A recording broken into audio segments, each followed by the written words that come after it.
Hi guys, welcome to the channel. In today's video, I'm going to show you how you can customize and reset TikTok for your page. Before getting into this video, must subscribe to our YouTube channel and click on the bell icon.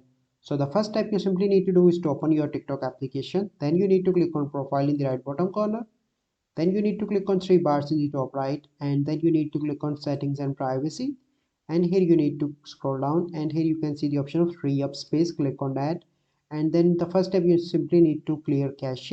Once you clear cache, you simply need to go back, and then you need to come, and here you can see your watch history. You simply need to clear your watch history as well.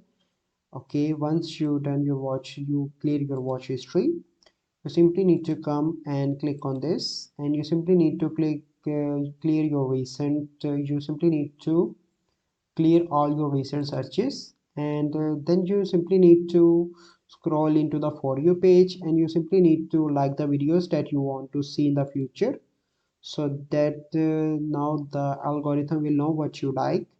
And if you are unable to, and if you do not want any video to see again in the future, so let's suppose I do not want this type of videos, you simply need to hold a video, and here you can see an option not interested. You simply need to click on that, so that you can see that we will show fewer videos like this in the future. So this is a process, and you can train algorithm in this way, and you can reset and customize your for you page. I hope you find this video helpful. If you find this video helpful, must like this video, subscribe to our YouTube channel for future videos. We'll see you in the next video. Thank you. Have a good day.